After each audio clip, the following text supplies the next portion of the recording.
दुनिया का तीसरा सबसे बड़ा एविएशन मार्केट है। आज भारत में दुनिया का चौथा सबसे बड़ा रेल नेटवर्क है। आज भारत में दुनिया का तीसरा सबसे बड़ा मेट्रो रेल नेटवर्क है। आज भारत दुनिया का सबसे बड़ा मिल्क प्रोड्यूसर है। आज भारत दुनिया का दूसरा सबसे बड़ा राइस प्रोड्यूसर है। फ्रेंड्स, भारत में डेमोक्रेसी का अर्थ लास्ट माइल डिलीवरी है। हम एक लोक कल्याण की भावना से हर व्यक्ति के लिए बिना किसी भेदभाव के काम कर रहे हैं और इसी लोक कल्याण की भावना के कारण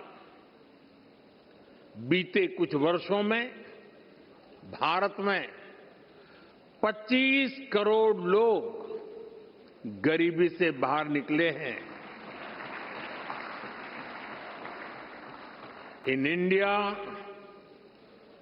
डेमोक्रेसी डिलीवर्स।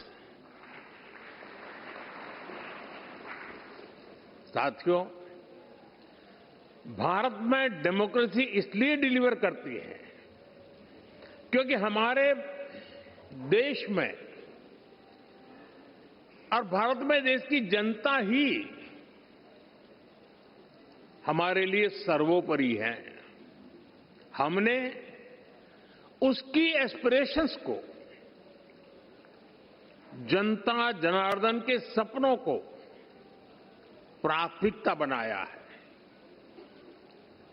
उसके रास्ते में कोई बाधा ना आए, इसके लिए प्रोसेस से लेकर टेक्नोलॉजी तक हर चीज को डेमोक्रेटाइज किया है और ये डेमोक्रेटिक स्पिरिट हमारी रगों में, हमारे मन में है, हमारे संस्कार में है। मैं आपको एक उदाहरण देता हूं। कुछ साल पहले पूरा विश्व कोरोना की आपदा से जूझ रहा था। भारत में भी संकट कम नहीं था, लेकिन उन चुनौतियों के बीच भी भारत ने 150 से ज्यादा देशों को दवाइयां और वैक्सीन पहुंचाई।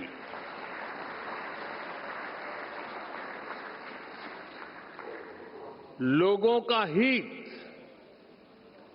लोगों की भलाई और उनका कल्याण, ये हमारा संस्कार है और ये संस्कार हमें हमारे लोकतंत्र ने दिए हैं। Friends, many of you know India as the world's largest democracy. Truly, the scale of our democracy is extraordinary. Consider India's general elections held in 2024. They were the largest democratic exercise in human history. Nearly 980 million citizens were registered to vote. This number is larger than the population of some continents. There were more than 8,000 candidates and over 700 political parties.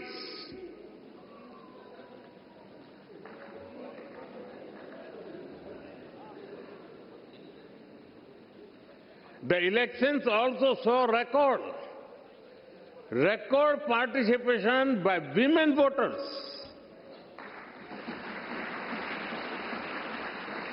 Today, Indian women are not only participating, but are also leading the way.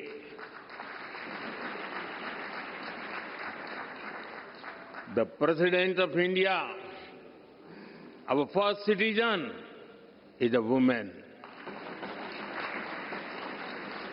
The Chief Minister of Delhi, the city which we are in right now, is a woman. In rural and local government bodies, India has about 1.5 million elected women representatives. They represent almost 50% of the leaders at the grassroots, which is globally unparalleled. Indian democracy is also rich in diversity.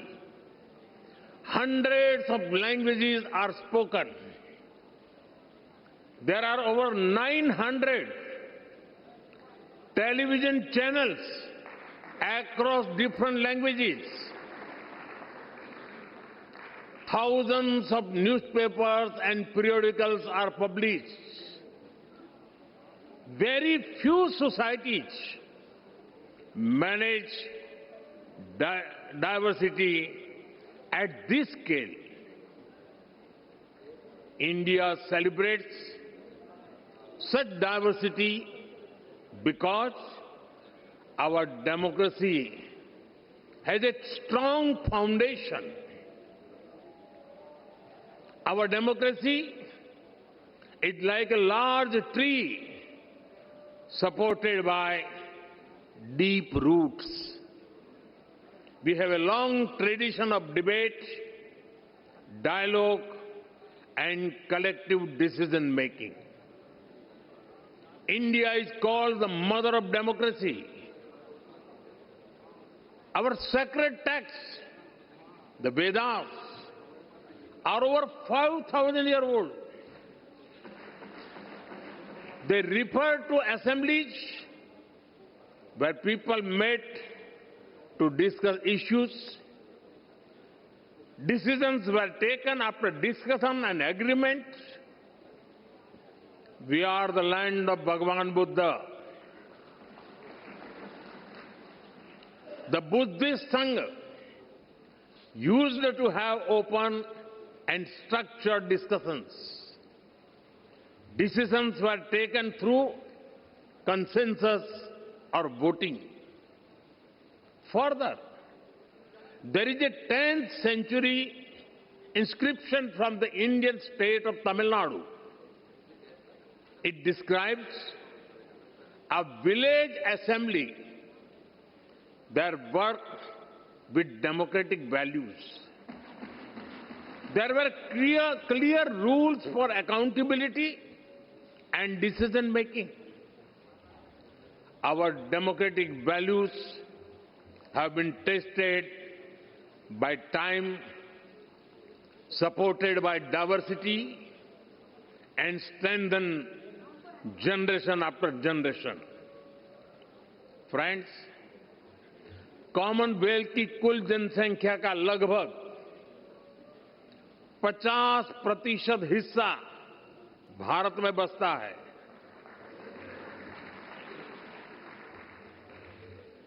हमारा प्रयास रहा है कि भारत सभी देशों के विकास में ज्यादा से ज्यादा योगदान दे।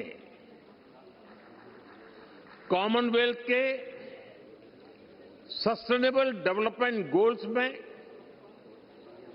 Health, climate change, economic growth और इनोवेशन के क्षेत्र में हम पूरी जिम्मेदारी के साथ अपने कमिटमेंट्स को पूरा कर रहे हैं। भारत आप सभी साथियों से सीखने का निरंतर प्रयास करता है और हमारा ये भी प्रयास होता है कि भारत के अनुभव अन्य कॉमनवेल्थ पार्टनर्स के काम आए। फ्रेंड्स, आज जब दुनिया अभूतपूर्व परिवर्तन के दौर से गुजर रही है, तब ग्लोबल साउथ के लिए भी ये नए रास्ते बनाने का समय है। भारत हर ग्लोबल प्लेटफॉर्म पर ग्लोबल साउथ के हितों को पूरी मजबूती से उठा रहा है। अपनी G20 अध्यक्षता के दौरान भी भारत ने ग्लोबल साउथ की चिंताओं को वैश्विक एजेंडे के केंद्र में रखा है। भारत का ये लगातार प्रयास है कि हम जो भी इनोवेशन करें उससे पूरे ग्लोबल साउथ को लाभ हो, कॉमनवेल्थ देशों को फायदा हो। हम ओपन सोर्स टेक प्लेटफॉर्म भी बना रहे हैं ताकि ग्लोबल साउथ के हमारे साथी देश भी अपने यहां भारत जैसी व्यवस्थाएं विकसित कर सकें। फ्रेंड्स, इस बार की कॉन्फ्रेंस का एक प्रमुख लक्ष्य ये भी है कि कैसे हम अलग अलग तरीकों से पार्लियामेंट्री डेमोक्रेसी की नॉलेज और अंडरस्टैंडिंग को प्रमोट करें। इसमें स्पीकर्स और प्रिसाइडिंग ऑफिसर्स दोनों की भूमिका बहुत महत्वपूर्ण है। ये काम लोगों को देश के डेमोक्रेटिक प्रोसेस में बड़ी भूमिका से जोड़ने का काम है। भारत की संसद पहले से ही ऐसे काम को कर रही है। Study tours, customized training programs और इंटर्नशिप के माध्यम से जनता को संसद को और करीब से जानने का मौका मिला है। हमने अपनी संसद में AI की मदद से डिबेट्स और हाउस प्रोसीडिंग्स को रियल टाइम में रीजनल लैंग्वेजेस में ट्रांसलेट करने का काम शुरू किया है। संसद से जुड़े रिसोर्सेज को भी AI की मदद से यूजर फ्रेंडली बनाने का काम हो रहा है और इससे हमारी यंग जनरेशन को संसद को समझने, उनको बेहतर अवसर मिल रहा है। फ्रेंड्स, अब तक मुझे आपकी संस्था से जुड़े 20 से ज्यादा सदस्य देशों में जाने का अवसर मिला है। कई सांसदों को संबोधित करने का सौभाग्य भी मिला है। जहां जहां मैं गया, मुझे बहुत कुछ सीखने को मिला। मैं हर बेस्ट प्रैक्टिस को लोकसभा के हमारे अध्यक्ष और राज्यसभा के चेयरमैन और डिप्टी चेयरमैन महोदय के साथ आकर के तुरंत अपने अनुभवों को साझा करता रहा हूं। मुझे विश्वास है कि ये कॉन्फ्रेंस सीखने और सिखाने के इस क्रम को और समृद्ध करेगी। इसी कामना के साथ आप सभी को मेरी बहुत बहुत शुभकामनाएं। धन्यवाद। Thank you, Honorable Prime Minister, for your profound and forward-looking address, which will undoubtedly inspire the Parliament